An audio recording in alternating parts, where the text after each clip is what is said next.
Morning everyone, welcome back to my channel. আশা করি তোমরা সকলে ভালো আছো।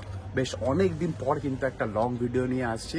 তার কারণও ছিল, কারণ আমি কিন্তু ঘুরে বেড়াচ্ছিলাম। তো যাই হোক, সেটাই এখন সময় তোমাদের সাথে তুলে ধরার। থাম্বনেল দেখে তো বুঝতেই পেরে গেছো যে আমি কোথায় গেছিলাম আর কি করব, সেগুলো তোমাদের সাথে সবটাই তুলে ধরবো। তো আমরা চারজন হঠাৎ করে ঠিক করি যে চলো অনেকদিন কোথায় যাওয়া হচ্ছে না, একটু ঘুরেই আসা যাক। তাই জন্য কিন্তু কোনো হোটেল বুক না করে সোজা ব্যাগপত্র নিয়ে বেরিয়ে পড়লাম। জাস্ট টিকিটটা আগে কাটা ছিল ট্রেনের জন্য, কারণ এরকম একটা চিন্তাধারা ছিল যে যাব। তো সেটা কিভাবে কি কমপ্লিট হলো, কোথায় কোথায় গেলাম, সবটা কিন্তু তোমাদের সাথে তুলে ধরবো। একটা লম্বা সিরিজ হতে চলেছে, বেশ এক্সাইটেড, আমরা প্রচুর মজা করেছি। তাই জন্য আজকে কিন্তু ফার্স্ট পার্ট দিয়ে শুরু করছি একদম ডে 1 থেকে। তো চলো সময় নষ্ট না করে ডিরেক্ট দেখা হচ্ছে একদম রেডি হয়ে তোমাদের সাথে। চলো, ব্যাগ ট্যাগ নিয়ে বেরিয়ে পড়লাম আর দেখি সুজয়া সুজন্দা আমাদের জন্য ওয়েট করছে।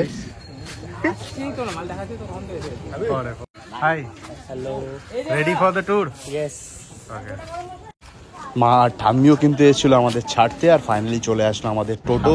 তাই টোটোতে উঠে আমাদের পালা এখন মধ্যমগ্রাম স্টেশনের দিকে যাওয়ার।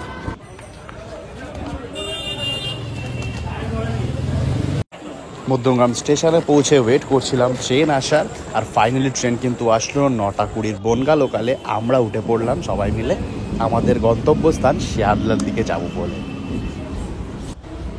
রাতের বনগা লোকাল আর দিনের বনগা লোকালের মধ্যে তফাৎটা কিন্তু যথেষ্টই বোঝা যাচ্ছে এই ভিডিওতে। যাই হোক, আমরা কিন্তু একদম আরামে পৌঁছে গেলাম। এনজিপি যাওয়ার জন্য আমরা কেটেছিলাম পদাতিক এক্সপ্রেসের ট্রেন, যেটা কিনা শিয়ালদা থেকে 11:20-তে ছাড়ে। তাই জন্য আমরা একটু নিজেদের লুক টেস্ট করে নিচ্ছিলাম ঠিকঠাক আছে কিনা। নির্ধারিত সময়ের 20 মিনিট আগেই কিন্তু ট্রেন প্ল্যাটফর্মে দিয়ে দিয়েছিল, আর আমরা ওয়েট করছিলাম কখন থামবে আর আমরা ভিতরে বসবো। আমাদের কিন্তু কনফার্ম টিকিট ছিল, তাই জন্য একটু চিন্তাটা কমই।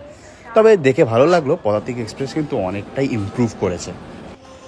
ভিতরে ঢুকে কিন্তু আমরা যে যার নিজেদের মতো সিটে বসে পড়লাম, আর ট্রেনটা কিন্তু যথেষ্ট পরিষ্কার ছিল, তোমরা দেখতেই পাচ্ছ। মনেই হচ্ছে না এটা একটা স্লিপার ক্লাস। যাই হোক, লাগেজ টাগেজ উপরে লোড করে এবার কিন্তু ওয়েট করছিলাম ট্রেনটা ছাড়ার। রাত অনেকটাই হয়ে গেছিলো, তাই আর জাগা হয়নি বেশি রাত অবধি। ঘুমিয়ে পড়েছিলাম, আর ঘুম থেকে উঠে দেখলাম অলরেডি কিষানগঞ্জের এরিয়া পৌঁছে গেছে, আর কিছুক্ষণই বাকি আমাদের এনজিপি ঢুকতে। আর ট্রেন থেকে বাইরের ভিউটা কিন্তু বেশ ভালোই লাগছিল, চারিদিকে পুরো সবুজ সবুজ। মর্নিং গাইস, উঠে পড়েছি সকাল সকাল, ঠিকঠাকই ঘুম হয়েছে মোটামুটি। ট্রেন এখন আপাতত টাইমেই আছে। তো কেমন ঘুম হলো ভাই? बहुत सही।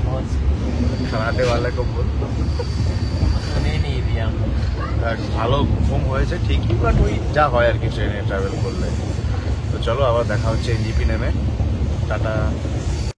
পদাতিক এক্সপ্রেস কিন্তু একদম টাইমে আমাদেরকে এনজিপি ঢুকিয়ে দিয়েছিল, আর যেহেতু আমাদের কোনো হোটেল বা কোনো কিছু ট্রান্সপোর্ট বুক করা ছিল না, তাই জন্য আমাদের সবার আগে যেতে হয়েছিল বাইরে গিয়ে কিন্তু এখানে প্রচুর তোমার ট্রাভেল এজেন্ট বলো, নর্মাল ড্রাইভাররা পেয়ে যাবে। এখান থেকে কিন্তু তোমাদেরকে বুঝে নিতে হবে। একটা ছোট্ট ইনফরমেশন শেয়ার করছি, এখানে কিন্তু প্যাকেজ সিস্টেমে একদম যাবে না, নিজেরা পার্সোনালি ডিল করবে সবটা। অনেক খোঁজাখুঁজির পর ফাইনালি কিন্তু আমরা ঠিকঠাক একটা ড্রাইভার পেয়েছিলাম, যে আমাদেরকে এনজিপি থেকে গ্যাংটক ড্রপ করে দেবে। মানে প্রাইভেটই একটা সুইফট ডিজায়ার আমরা নিয়েছিলাম। এই কাকুর নাম্বার আমি অবশ্যই ডেসক্রিপশানে দিয়ে দেবো। কাকু কিন্তু খুব ভালো, আর একদম রিজনেবল প্রাইস, মানে 3,500 টাকায় আমাদের পুরো এনজিপি থেকে গ্যাংটকে ড্রপ করে দেবে, যেই হোটেলের সামনে বলবো সেখানে। তো আমরা উঠে পড়েছিলাম, আর প্রাকৃতিক দৃশ্য এনজয় করতে করতে এগিয়ে যাচ্ছিলাম আমাদের গন্তব্যস্থান গ্যাংটকের দিকে। এনজিপি থেকে প্রায় আধা ঘন্টা ড্রাইভ করার পরই কিন্তু শুরু হয়ে গেল পাহাড়ি আঁকাবাঁকা রাস্তা। একদম পাহাড় শুরু হয়ে গেছিল, মানে পুরো রাস্তা জুড়েই শুধু পাহাড় আর পাহাড়। অনেকে তার শায়কের কিন্তু প্রথমবার ছিল, ওরা তো বেশ এক্সাইটেড হয়ে পড়েছিল দেখে পুরো সিনারিটা। আর হবে নাই বা কেন, এরকম প্রাকৃতিক দৃশ্য দেখলে যে কারোরই ফার্স্ট টাইমই মনে হবে। তো আমরা তো বেশ এনজয় করছিলাম আমাদের এই গোটা জার্নিটা।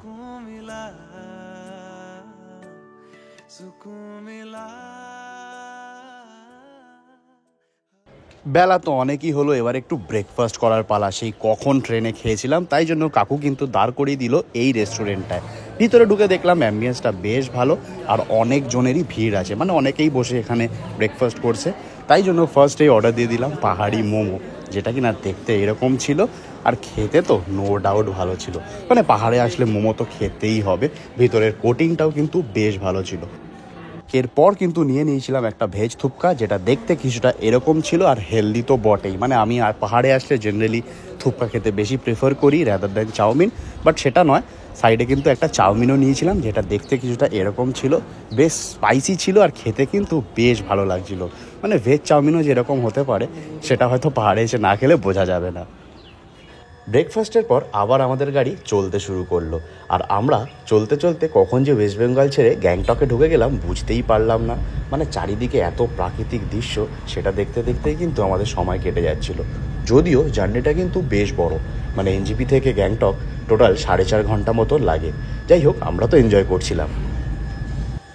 4.5 ঘন্টা ট্র্যাভেল করার পর ফাইনালি কিন্তু আমরা পৌঁছালাম গ্যাংটকে, আর আমাদেরকে ড্রপ করলো শিলিগুড়ি ট্যাক্সি স্ট্যান্ডে। মানে গাড়ি এত অবধি আসে, তারপর কিন্তু ওখান থেকে লোকাল ট্যাক্সি নিয়ে তোমাদেরকে উপরে ম্যাল রোডের কাছে যেতে হবে। তো ওই রেটটা ফিক্স, যেটা কিনা নিয়েছিল 200 টাকা পার গাড়ি। कोलकाता के अच्छा लगा, लेकिन बंगाली इधर ही मिलता है हमको, वहाँ जाने से बंगाली नहीं मिलता, खाली बिहारी मिलता है। ये भी बिहारी है, हम लोग के साथ जो बैठा हुआ ये भी बिहारी है। नाराज मत हो ना। नहीं, बंगाल का जगह में बंगाली मिलना चाहिए, नेपाल का जगह नेपाली मिलना चाहिए। हाँ। ये सिक्किम में हम लोग का बोटिया लाभ से नेपाली रहता है। हाँ। और যেহেতু আমাদের কোনো হোটেল বুক করা ছিল না, তাই কিন্তু আমাদের ড্রাইভার একদম এমজি মার্গে নামিয়ে দিল আর বলল এখানে নাকি অ্যাভেলেবেল হোটেল আছে। তাই জন্য আমরা ঢুকেই ফার্স্ট যেই হোটেলটা চোখে পড়লো সেটা হচ্ছে হোটেল ডংক্লিয়া। এখানেই আমাদের বেশ ভালো লাগলো, মানে একদম ম্যাল রোডের সামনে দেখে, তাই একবার ভিতরে ঢুকলাম। ভিতরে ঢুকে তো অ্যাম্বিয়েন্সটা বেশ ভালো লাগলো, আর কথাবার্তায় আমাদের রেটটাও পুষিয়ে গেল, তাই জন্য কিন্তু এটাই নিয়ে নিলাম। যে হোটেলটা নিয়েছি একদম এমজি মার্গের সামনে, আর হোটেলের টেরেস থেকে কিন্তু পুরো ম্যাল রোডটা একদম ক্লিয়ার ভিউ পাওয়া যায়, দেখতেই পাচ্ছ। মানে একদমই ম্যালের কাছে, আর যথেষ্ট রিজনেবল প্রাইসে আমরা পেয়ে গেছি। আমি ডেসক্রিপশন বক্সে সব ডিটেলস দিয়ে দেবো, রুম ভিউটাও দেখাবো তোমাদেরকে। আগে টেরেসটা দেখিয়ে নিলাম। তো এই হচ্ছে আমাদের রুমটা। ঢুকেই ফার্স্টে বাথরুম, গিজার টিজার লাগানো, বেশ বড় বাথরুম আছে। কিনছে আর এই হচ্ছে আমাদের রুমটা। মানে একটা রুমেই 4 জন হয়ে যাবো, এরকমই রুম নিয়েছি। একটা বেডকে পুরো টেনে নেবো, তাহলে আমাদের ইজি হয়ে যাবে অ্যাক্সেস করার জন্য। খাবার টাবার সব আছে, ব্ল্যাঙ্কেট সুন্দর। মানে 2100 টাকা পার ডেতে 4 জনের হয়ে গেছে, তো যথেষ্ট চিপ আমি মনে করি। আর একদম ম্যাল রোডের সামনে, মানে এখান থেকে বেরোলেই ম্যাল রোড। দেখিয়ে দিচ্ছি তোমাদেরকে।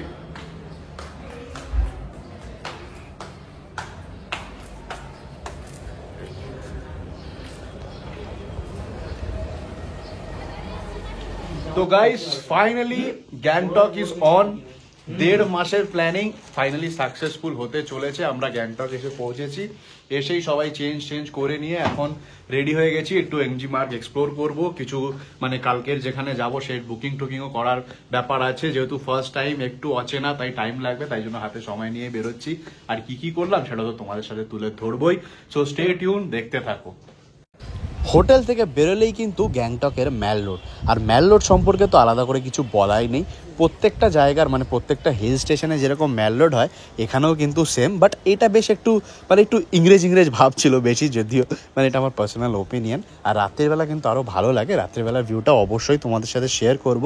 এরকম কিন্তু আই লাভ গ্যাংটক লেখা ছিল, যেখানে অনেক লোকই ছবি তোলে, আমরা সকল মানে দেখেছি আর কি সোশ্যাল মিডিয়া। তো পুরো ম্যাল রোডটা কিন্তু খুব সাজানো গোছানো, আর সবথেকে বড় ব্যাপার যেটা খুবই পরিষ্কার ম্যাল রোড ছিল। একটা জিনিস দেখে কিন্তু আমার খুব পার্সোনালি ভালো লাগলো, আর সেটা আমি তোমাদের সাথে শেয়ার করছি। দেখলাম একটা মানে কলেজ স্টুডেন্টের গ্রুপ রয়েছে, তারা কিন্তু একসাথে হয়ে পারফরমেন্স করছে, গান করছে ডোনেশন তোলার জন্য। তাদেরই একজনের গ্রুপের মানে তাদেরই গ্রুপের একজনের খুবই গুরুতর অসুস্থ হয়েছে, কোনো শরীর খারাপ, সেই জন্য অনেক টাকা পয়সা দরকার বলে তারা কিন্তু এই পদ্ধতিতে ডোনেশন তুলছে। যে যার সাধ্য মতো সবাই কিন্তু এগিয়েও আসলো হেল্প করার জন্য। এটা কিন্তু সত্যিই দেখে খুবই ভালো লাগলো। আমিও যতটা পেরেছি সাহায্য করেছি। এরপর হাঁটতে আমরা চলে গেলাম গ্যাংটকের স্কাই ওয়াকে, যেটা কিনা বেশ ভালো ছিল। আসলে আমরা খুঁজছিলাম একটা রেস্টুরেন্ট, খিদে পেয়ে গেছিলো। তো ফাইনালি আমরা পৌঁছালাম হট স্টাফ নামক এই দোকানটায়। ভিতরে ঢুকে দেখলাম অ্যাম্বিয়েন্সটা বেশ ভালো আর খুবই ছোট, আর অর্ডার দিয়ে দিলাম এই বড় বিদঘুটে দেখতে একটা মোমো। আসলে এটা মোমো না, এটার নাম হচ্ছে চিকেন টাইপো, যেটা দেখতে কিছুটা এরকম। ভিতরে কিন্তু পুরো চিকেন আর ভেজিটেবলসের স্টাফিং দেওয়া, আর সব থেকে অবাক কাণ্ড এর ভিতরে দেখি ডিম, মানে আলাদাই ব্যাপার, খেতে তো দারুণ ছিল। এদিকে আবার ভাই আর সায়ক ঠায়ক মিলে নিয়েছিল ঝোল মোমো, যেটা কিনা আমার অ্যাভারেজ লেগেছে, মানে বাদামের টেস্টটা বেশি লাগছিল। আমি পার্সোনালি বাদামের এরকম পেস্ট ভালো লাগে না, তো যাই হোক ওদের বেশ ভালোই লেগেছে, তো ট্রাই করতে পারো। পেট পুজো সেরে আমরা আবার চলে আসলাম গ্যাংটকের ম্যাল রোডে। আর রাতের ম্যাল রোড কিন্তু আলাদাই রকম, মানে চারিদিকে লাইট ঝকঝকে ব্যাপার। তারপর চারজন মিলে একটু ফ্রন্ট ক্যামেরা টেস্ট করে নিলাম, একদম ওকে আছে পুরো। এরপর হাঁটতে হাঁটতে এক অদ্ভুত জায়গায় পৌঁছে গেলাম, মানে কাউকে জিজ্ঞেস না করেই দেখি এরকম একটা ওপেন স্পেস, যেখান থেকে কিনা পুরো গ্যাংটকের সিনিক বিউটি দেখা যাচ্ছে, মানে পুরো হিল স্টেশনে যেরকম রাত্রেবেলা দেখা যায় ঠিক সেরকম ভিউ। আমরা তো অবাক, বেশ ভালোও লাগছিল। আমরা একটু ঘুরে দেখে নিলাম, পুরো সিটিটা কিন্তু উপর থেকে দারুণ লাগছিল। এর সাথে সাথে কিন্তু আমাদের গ্যাংটকের ডে 1টা কমপ্লিট হলো ম্যাল রোড এক্সপ্লোর করে। আর বাড়ি ফেরার সময় দেখি এই দুটো পুচকে আমার হোটেলের সামনে খেলাধুলা করছে, তাই দাঁড়িয়ে এদের সাথে একটু সময় কাটালাম।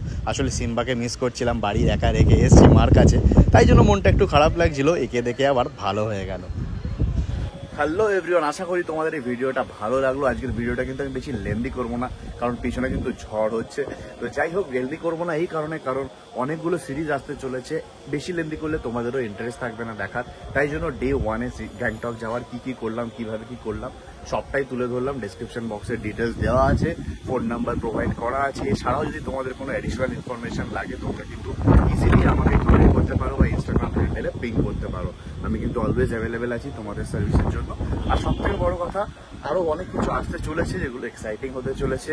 তো এই ভিডিওটা কেমন লাগলো অবশ্যই কমেন্ট করে জানিও। ভালো খারাপ যেমনই লাগুক, তোমাদের রিভিউ কিন্তু অলওয়েজ আমার কাছে ওয়েলকামই। তো চলো ফিরবো খুব তাড়াতাড়ি নতুন একটা ভিডিও নিয়ে। এখন কিন্তু ঝড় আসতে চলেছে, তাই জন্য আর বেশি সময় তোমাদেরও নেবো না, আমিও নিজে বেশি সময় নষ্ট করবো না। তো চলো দেখা হচ্ছে খুব তাড়াতাড়ি নেক্সট ভিডিওতে। সবাই ভালো থাকো, টাটা। यादों के पुराने एल्बम में छुपा के रखे हैं हमने वो दिन, गुल्लक में पड़ी चवन्नी सी बचा के रखे हैं हमने वो दिन। ना